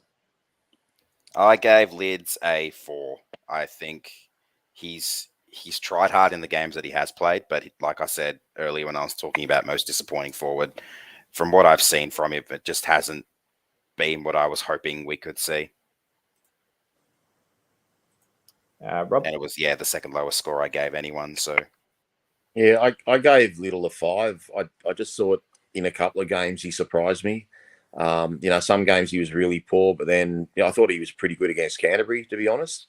The try saver he did against South at Combank Stadium will always stick in my head. I think that kind of won us the game. But look, he's just a bit rocks or diamonds. But the last couple of games was a bit more middle ground. So I just thought, you know what, he's not great, he's not poor. I just think he's somewhere in the middle. So I went a 5. 4.9 for Lids. He just got a fail mark. Just has to go resit his exam. Unfortunately for my fellow Central Coastie. Ken Mamalo. Some very high towers to the right on this one. Rob? Yeah, I gave him an 8. He has had 2 really poor games this year, but the other games he's been a beast. So I gave him an 8, and he's just looking like such a good buy. He really hasn't even done a whole season, basically, has he? So I don't know. He's just turned it around. Az? I gave Kenny a 7, much for the same reasons as Rob. He's had a few poor games, but overall he's been quite good. So yeah, I gave him a 7. Would have been about a 7.5 if I could give half marks, but it's like you're reading my notes as 7.6. Who's next in line? Zane Musgrove. Az? Yeah, I gave Zane a 6. He's been decent, I'd say. He's shored up that middle, especially while we've had Big Steph out. I would like to see them swap after the bye, but yeah, I gave Zane a 6. He's been a little bit suspect in defense at times. That's pretty much the main reason why he's had a decent season, not a great season. Rob? Yeah, if you could give just decimal points out, I'd give him a 6.5, but I went a 7. Ooh, I just think he surprised me a little bit this year, so maybe I went 1 mark higher just because I thought his effort has been a little bit better this year, so I went a 7. He's 6.2, so you're not far off. There. On to David Nofaluma. Rob? I think I gave him a 6. I can't remember, but I think it was a 6, and it was only on the back of those last few games that he started the season reasonably poorly, but he came good. So I don't know if people took the off-field stuff into consideration or not. But yeah, I went for a 6. Aaron? Notha? I gave him a 6 as well. Like I said, he's been a little bit disappointing, but that for me included the off-field stuff. I tried to not include the off-field stuff in these ratings. So yeah, I gave him a 6. He's had a pretty solid season. He had a few poor games, but yeah, he's missed a few, obviously, due to the concussion against the Dragons. So I thought 6 was reasonably fair. 5.9, so you pretty much bang on again. Joe Offengowie. Az? I gave him an 8. He was a very, very close second for best forward for the year for me. I noticed a lot of people said he was their best, and he got their vote.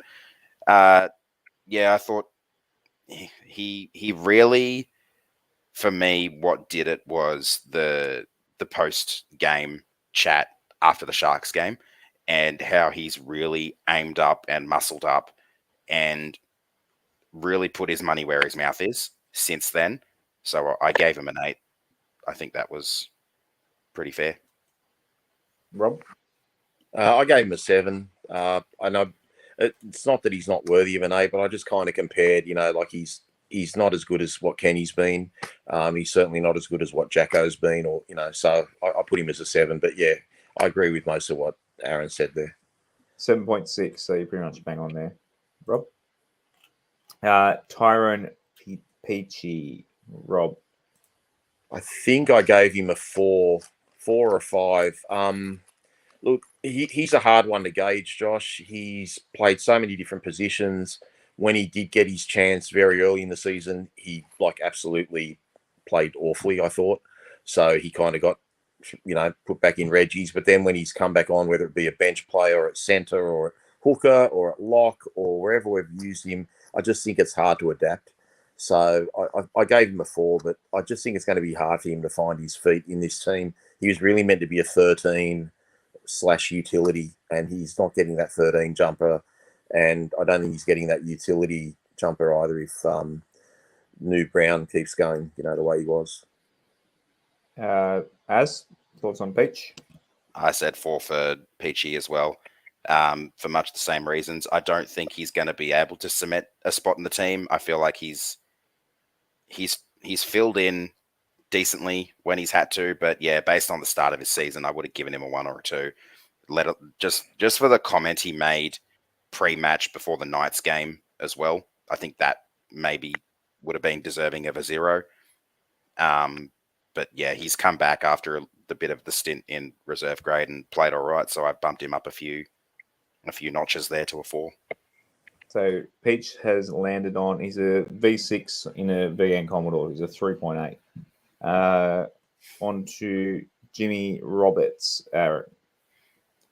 Yeah, Jimmy's gotten my 3. He's my lowest score. I've been disappointed by what we've seen from Jimmy, but I didn't expect as much from him, which is why he didn't get my most disappointing player. I feel like this may be his last year with the club, and it may be his last year with any club. He just hasn't done well. He hasn't performed, and obviously he's out now with that injury, and we'll see him back soon, maybe. Unlikely, I think, with Dwayne to come back. So, but yeah, 3. Rob, you did a bit of a 180 with Jimmy Roberts this year, so I reckon you might go a bit higher than what massive 180. I would say this will be the only person Aaron and I will totally disagree on in the night. I think I gave him a 7. I was tossing up between a 6 or a 7. I thought his effort against Newcastle, he was actually injured that day and he still busted out something like 150 metres. So from that second game, when he's played, he's been great. If you're taking into account how many games he's played, then I can understand a low marking. But he's just shocked me this year. I thought every game he played, he was pretty good. He did a good job on Fafita and those guys on the Gold Coast the week after. They basically didn't score a try till the end of the game, and that's a pretty hard task marking, that side of the field. So, yeah, his defence has been good. His running game was back. He was looking like the old Jimmy the Jet. So, I'm pretty sure I gave him a 7. So, we're going to be, in disagreement on that one, Aaron. I'll take it. Yep. That's all good. I like your reasons. They were Nick good. asked in regards to Peachy's comments before the Knights game. Who mentioned that? Me. Yeah, he was interviewed by the Fox guys, and they asked him what's his role, and he literally just said, "I don't know," and he kind of laughed it off.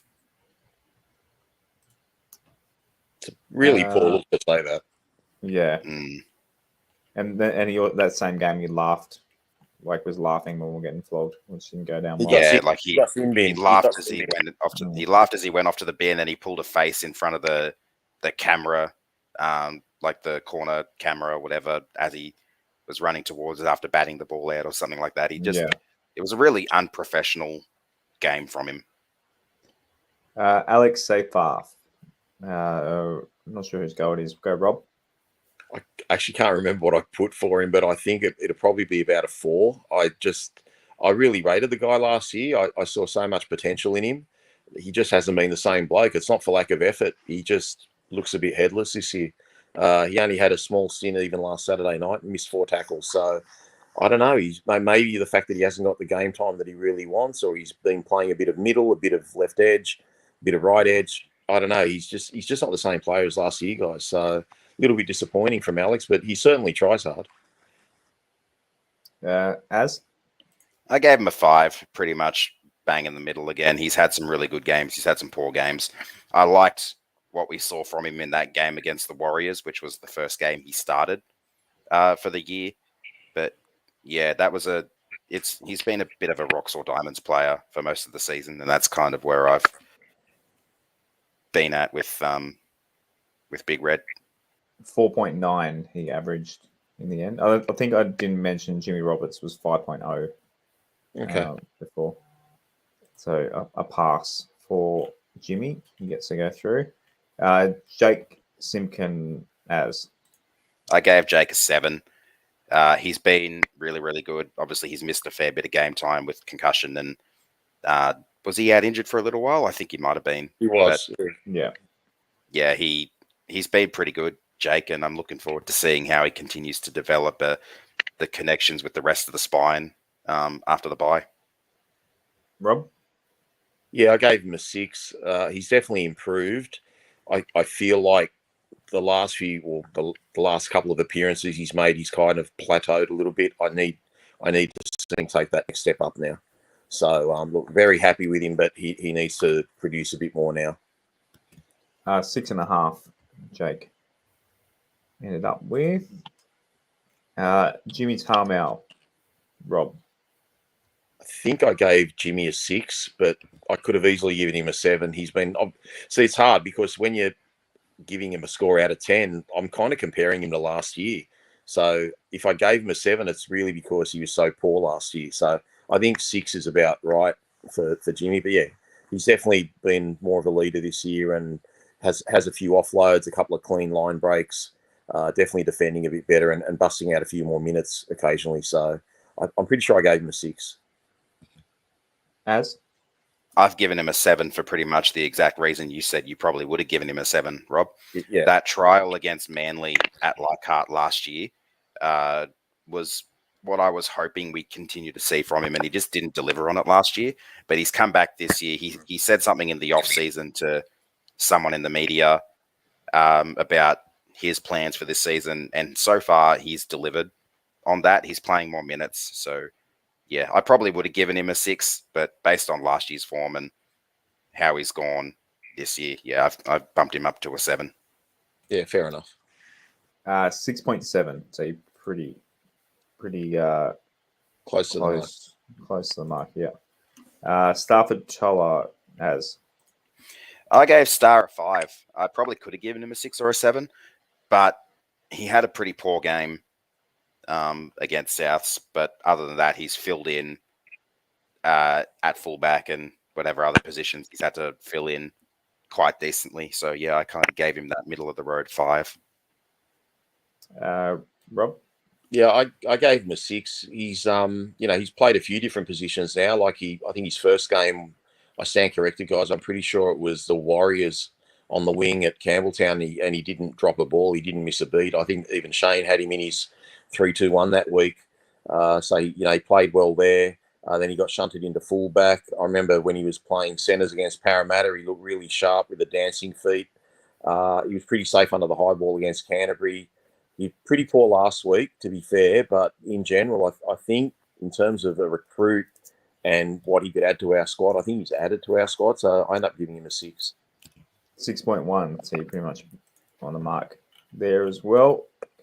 Kelmer Tuolagi, Rob.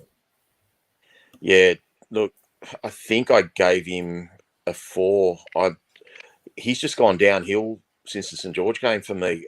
I wanted this guy in first grade every week, and he's just not the same player, guys. He just very lackadaisical, very loose with his ball skills. Like he's just throwing the ball around willy nilly, losing it forward, losing it backwards. He's not really producing much output in terms of tackling. I actually didn't mind his cameo against Canterbury. I thought when he came on and played in the middle against Canterbury, he did quite well being an edge player. So I was expecting big things of him against South when he came on in the middle, and he was terrible. So, no, he's not the player I thought he was going to be. Maybe he's just looking forward to next year, guys. As?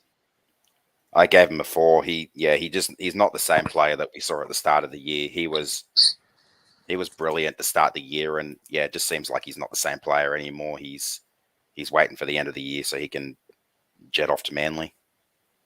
5.1 he ended up with a bit of a spread out one there. So there's a few 8s, a few 7s, but also a few 1, 2s, and 3s thrown in there. Someone gave him a 9. Yeah, 1, 9. Yeah. Wow. I can look it up. Maybe it's Kelmer himself. Who's next? Junior Tupou. Rob. I think I gave him a 4 or a 5. Look, he's basically played 2 games. Yeah, it's a tough one. Debut game against the Cowboys. He didn't really do much wrong. Didn't really have many involvements. Had a couple of runs. Scored a great try off an uncontested bomb, really. And then the Canterbury game, rocks or diamonds, took a couple of great catches, but then had a couple of air swings and a couple of drop balls. So, yeah, look, he's still got a lot to learn, but I like what I see of him. He could be a really good player, but he's going to need a little bit more game time. As? Yeah, I gave him a 5. Sample size of 2 games isn't too much to go on. He had the good performance against the Cowboys and not as great against the Dogs. So I felt like 5 was a fair middle ground there. 5.7 he ended up with. I mean, pretty hard to judge that quickly. But one man who's very popular, obviously, Alex Twal. What did you vote for Big Twally? I gave Twally an 8. If I could give half marks, I would have given him an 8.5. He's very close to best player of the season for me so far, based on what he's been able to deliver. I felt 8 was pretty good. I would like to see him involved in games more. Like I said before, if he was starting, I think we'd get a lot more out of him than what we're getting off the bench. But in saying that, he's performed quite admirably off the bench, and you can't really look past the 99.2% tackle efficiency for the year. Rob? I gave Alex 8 points as well. He's been outstanding this year, and he's developed a running game, as Aaron said earlier when we spoke about him. His defense has always been there, as we know, but he's actually really looking like someone that can, is in our top 3 or 4 forwards, and you wouldn't have said that last year. 8.1, so very similar. I'll tell you what, though, I want to have some words with the 2 people who gave him a 3 and a 4. Wow. I'll give you the email addresses now. I'm checking. Stefano Utoy Kamanu is last on the list. What'd you give for Big Steph? I gave him a 6. Like I said before, I want to cut him a little bit of slack because of the injury and the fact that he came back a little bit earlier than I was expecting. He has been disappointing. I won't deny that, but I don't think he's really had a chance to get back to his best yet. So I felt a 6 is pretty decent. I want to hopefully by the end of the year be able to give him a 7 or an 8. So we'll see how he goes for the rest of the season. Kathy just asked, did you do a total team score based on each individual? Go, Kathy. Average? Put him on the spot. A total. I'm trying to work out what she means. So basically, add up the players or something. Add up the top 17 and see what the average comes to. Oh, I get you. Or just get an average of all the players. Period. Yeah, of the whole squad. I can do the whole squad. Rates. I can do that for while as goes. I'll work that out for you. I'm done. I think it's Rob's turn. Oh, sorry, Rob. Rob, is your go for Steph? Look, I think I gave Steph a 4, guys. Tell me when you're ready, Josh. I'll keep blabbing on. I I gave him a 4. I'm just really disappointed with what he's brought since he's come back. He's obviously missed a lot of the games, and he's only been back for 4 games. We've only had 12 rounds. So I don't think he did enough in the front end of the season for me to justify him, getting any more than that. So he needs to lift his game. And guys, his lateral movement in defence is just a bit scary. And even when he was a beast last year, his lateral movement in defence wasn't great. So he's got a bit to work on there, guys.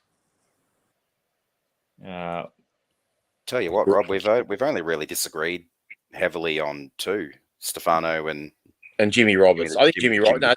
No, we're not too bad. What did you say? 6? For Jimmy, I said no for 3. Stefano. For Stefano, for Stefano, I said 6. Yeah, well, we're only 2 points out there, but I think the other one I'm 7 and you were 3 on Jimmy Roberts, so it's quite a disparity. Yeah, that was the main one. But other than that, I think we were only 1 apart for most of the others. Yeah, if it makes you feel better, I've discussed a couple of these with my son Brendan, Aaron, and he agrees with you on some of them. I know in terms of forward that's gone backwards, he went with Little as well. And I was like, how could you go Little? Why didn't you go Stefano? So we had a bit of a chat about that. Thanks, Brendan. I'll take it. So Kathy, 6.11 was the average, which might be generous, really, considering how many games that is won. pretty generous considering we're 3 and 9. Yeah, a lot of bias in there, but so up on the screen now, there's the what everyone ended up with for those playing at home. So pretty fun exercise, boys. I've certainly enjoyed it, and seeing all the data and people giving their opinions in. I know people enjoyed these the end of last year, and we'll do this again season's end, and we'll be able to compare. See, I'll keep that graphic and see what the who goes up, who goes down. Just like how the share market. How much better or worse is the second half of the season? Yeah. So obviously other parts of the quiz we had, as we said earlier in the show, a lot of feedback. So thanks to everyone. A lot of kind words in there about all of us and how much you love the show, and it keeps and plenty of good creative feedback in there as well. So we really appreciate a big thing we saw. I say we. You went through it as well, Rob. One thing I noticed in terms of what people liked is they really like these live streams. So I certainly love doing these streams, and getting the live chat has definitely taken this show to a new level. So you guys, it's the same names popping up literally every Monday and Thursday night. So we appreciate you all, and we encourage as many of the thousands of you who listen audio only to give the live show a crack. I mean, it's hard on a Monday.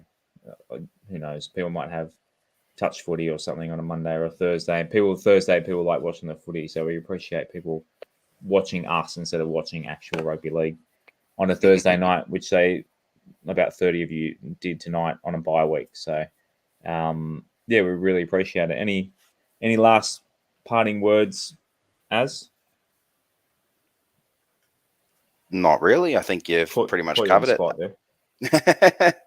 I did want to say though, for other people who said they don't remember, in the people in the chat who were saying they don't remember exactly what scores they gave people. What I did is when you go to submit the survey, it asks if you want them to email you a copy of your answers. So I've been able to follow along with that as we've gone tonight. So we do that in the postseason. You should be CEO who West Tigers has. Think smart, at least not hard. Very in the digital team, at least. Make me the new Digi. Rob, any parting words before we go enjoy our bye week and keep the heart rate low over the weekend? I'm ecstatic that we didn't go 2 hours tonight. I think it's wonderful. We're only gone 1 hour. Not yet. Yeah. We're stuck under there. Are we getting a former West Tiger on the show Monday night, Josh, or not? Or possibly. Okay, we won't go there yet. He was meant to come on tonight, but something came up. But fingers crossed, we'll have Well, anyway, He's been on the show before, so it won't be too big of a surprise for everyone. But let's hope Michael Maguire is still the coach by Monday, because if it's going to happen that he's ousted, I think it's going to be Monday or Tuesday, because they'll want all the Origin talk for Wednesday to drown the sacking talk. So I feel like if it's going to happen, it's going to be Monday, Tuesday. Plus, we've got a game to prepare for next week. Which isn't going to happen. It's a dumb thing to do it literally days before you're going to play a game. But hey, how the boys supposed to play against Manly? The coach just got dumped. But I tell you what, though, Rob, all the drama late last year for us was supposed to be drowned out by the chat for the first week of the finals, but no, we saw nothing of the first week of the finals. No, that's right. It was all day of. Yeah, it was all us for the entire week. We had like 5 articles a day. Yeah, I tell you what, guys, they should be talking about this Gold Coast coach. Seriously, like they just got flogged tonight, and the Cowboys are missing their best players. Anyway, it's nice ripping on someone that's not us for once. But, just trying to take some heat off our coach. Absolutely, love you. Talk more about the Dogs as well. Yeah, they're a basket case too. Exactly. Yeah, we're not the only basket case. We can take pleasure that we're not quite the worst team in the NRL at the moment. But yeah. Righto, boys. Enjoy your bye weekend. Everyone in the chat who's still stuck with us, you know how to end the show. As always, boys, go the Tigers. Go the Tigers.